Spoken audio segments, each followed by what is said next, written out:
দিদি বল। তুই যদি এই স্যান্ডউইচটা 2 বাইটে শেষ করতে পারিস, আমি আজকে তোর যে কোনো 3টে উইশ পূরণ করব। তুই ভেবে বলছিস? হ্যাঁ, একদম ভেবে বলছি। এটা কিন্তু ইজি ব্যাপার আমার। আচ্ছা নে ট্রাই কর। 3 2 1 চল খা দেখি। হ্যাঁ এবার সেকেন্ড বল।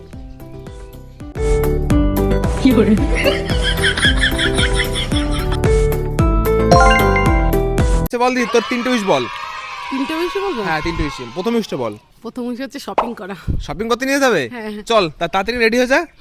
যেহেতু শপিং করতে যাব চলো তাড়াতাড়ি করে রেডি হয়ে নেওয়া যাক। আর মেকআপ করার আগে ফেসে অ্যাপ্লাই করে নিচ্ছি ফেসেস কানাডার আলটিমেক্স প্রো মেকআপ ফিক্সার, কারণ এটা 12 ঘন্টা স্টে করে, ম্যাট ফিনিশ লুক দেয়। অলসো এটা টিটিডি দিয়ে তৈরি। এরপরে আমি ইউজ করে নিচ্ছি ফেসেস কানাডা 3 in 1 হাইড্রামেট ফাউন্ডেশন।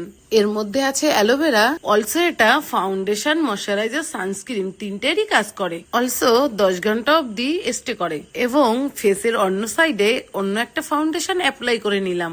এরপরে ফেসেস কানাডার মেকআপ ফিক্সার আবার একটু অ্যাপ্লাই করে নিলাম। এরপরে ভাইকে ফোন করে কথা বলতে গিয়ে দেখি আমার আগের ফাউন্ডেশনটা পুরোই ফোনের উপরে উঠে গেছে, যেটা একদমই ট্রান্সফার প্রুফ নয়। আর যে পাশে ফেসেস কানাডা অ্যাপ্লাই করেছিলাম সেটা পুরোই ট্রান্সফার প্রুফ হয়েছে। ভাইয়ের আসতে দেরি হচ্ছিল, সেই জন্য একবার টিস্যু টেস্ট করে দেখবো বলে ডিসাইড করলাম। দেখো, যেই দিকে ফেসেস কানাডা ইউজ করেছিলাম সেই দিকের মেকআপটা একদমই ওঠেনি, কারণ এটা ইনস্ট্যান্টলি ফিক্সড করে uneven skin tone with full coverage. Product দুটো ফ্লিপকার্ট, অ্যামাজন, নাইকা, পার্পেল.com এ অ্যাভেলেবেল আছে। তাছাড়াও ট্যাগ করা রয়েছে। এরপরে দিদি তৈরি হয়ে গেছিল আর আমি দিদিকে নিয়ে চলে গেছিলাম ওর প্রথম উইশ শপিং করাতে। অনেক কিছু দেখাশোনার পর ও এটা পছন্দ করেছিল। প্রথম উইশ পূরণ করতে আমার তো 2000 টাকা চুনা লেগে গেল। আচ্ছা তোর সেকেন্ড উইশ কি? চল রেস্টুরেন্টে খেতে নিয়ে চল।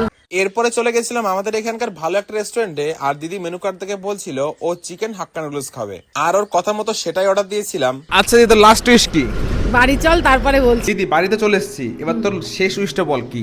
বলবো? হ্যাঁ। হার্ট ফেল করবি না তো? না না, কেমন কি উইশ? যে আমাকে এটা কিনে দেয়। আইফোন কিনে দাও 17 Pro।